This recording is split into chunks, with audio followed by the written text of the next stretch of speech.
کہتے ہیں کہ کسی جگہ پر بادشاہ نے 3 بے گناہ افراد کو سزائے موت دی۔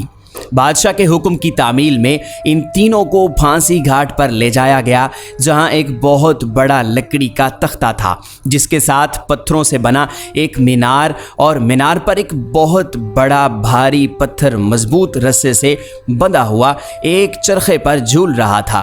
رسے کو ایک طرف سے کھینچ کر جب چھوڑا جاتا تھا تو دوسری طرف بندھا ہوا پتھر زور سے نیچے گرتا اور نیچے آنے والی کسی بھی چیز کو کچل کر رکھ دیتا تھا۔ چنانچہ ان تینوں کو اس موت کے تختے کے ساتھ کھڑا کیا گیا۔ ان میں سے ایک عالم، ایک وکیل اور ایک فلسفی تھا۔ سب سے پہلے عالم کو اس تختے پر عین پتھر گرنے کے مقام پر لٹا دیا گیا اور اس کی آخری خواہش پوچھی گئی تو عالم کہنے لگا، میرا خدا پر پختہ یقین ہے، وہی موت دے گا اور زندگی بخشے گا، بس اس کے سوا کچھ نہیں کہنا۔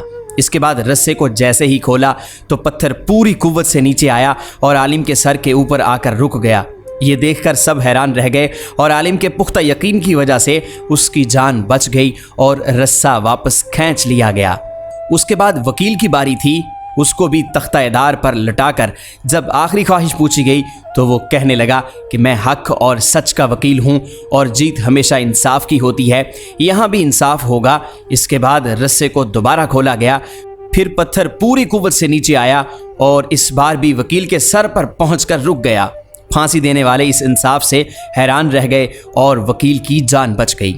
اس کے بعد فلسفی کی باری تھی۔ اسے جب تختے پر لٹا کر آخری خواہش کا پوچھا گیا تو وہ کہنے لگا، عالم کو تو نہ ہی خدا نے بچایا ہے اور نہ ہی وکیل کو اس کے انصاف نے۔ دراصل میں نے غور سے دیکھا ہے کہ رسے پر ایک جگہ گانٹھ ہے جو چرخی کے اوپر گھومنے میں رکاوٹ کی وجہ بنتی ہے، جس سے رسہ پورا کھلتا نہیں ہے اور پتھر پورا نیچے نہیں گرتا۔ فلسفی کی بات سن کر سب نے رسے کو بغور دیکھا تو وہاں واقعی گانٹھ تھی۔ انہوں نے جب وہ گانٹھ کھول کر رسہ آزاد کیا تو پتھر پوری قوت سے نیچے گرا اور فلسفی کا ذہین سر کچل کر رکھ دیا۔